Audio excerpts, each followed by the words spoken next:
of gold and we start seeing the equity rally.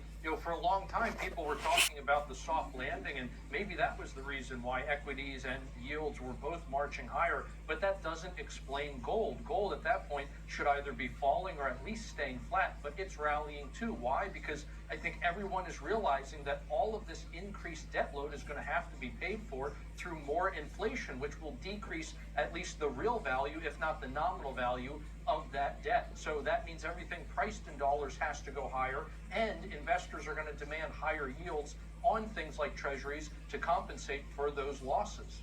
All right, so we got to cut some costs, EJ, and Elon Musk is saying let's reduce federal headcount. Listen to this. We will reduce a lot of government headcount, but we're going to give, I think, like very long severances, like 2 years or something like that. So, look, just go do something else is what we're going to say, and you'll get paid for 2 years. And so you got a lot of time to go and figure out something else to do. It's like the point is not to be cruel or to have people not be able to pay their mortgage or anything. It's just we got to move people. We just have too many people in the government sector, and they could be more productive elsewhere. Reducing the federal headcount is like the easiest thing in the world to agree with. So I love what I'm hearing. But EJ, you're in DC. You know that world. How do you do that? Can a guy like Elon Musk actually drive real change in federal employment?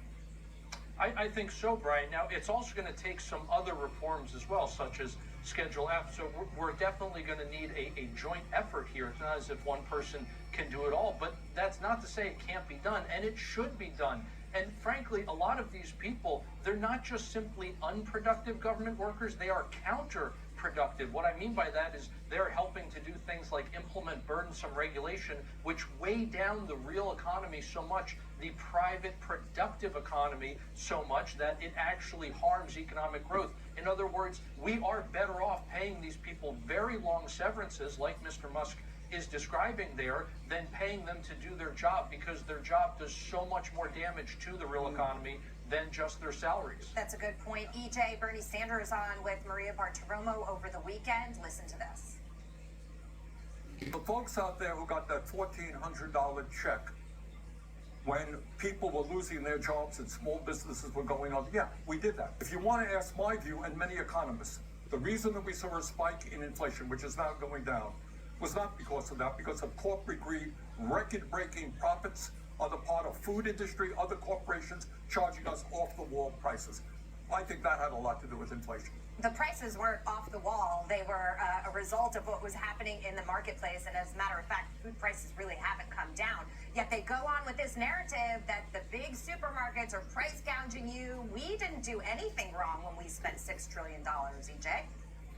Well, Jackie, exactly. And if the senator is going to complain about businesses with their record profits, why isn't he complaining about American families with their record household income? Because that too is at a record high. But just like families' weekly paychecks, which are larger today than they ever have been before, they buy less than they did just a few years ago. It's the exact same story with corporate profits. Once again, if these numbers are not inflation adjusted, they look huge. But as soon as you do account for rising prices, you find out that many of these figures have fallen in real terms. And actually, the Biden-Harris administration's own data proves that inflation is not the result of so-called price gouging or greedy corporations or some other talking point, because the prices that businesses pay and the prices that you, I, and all your viewers pay are all up 20% since January of 2021. In other words, businesses have simply passed along their higher costs to consumers, plain and simple.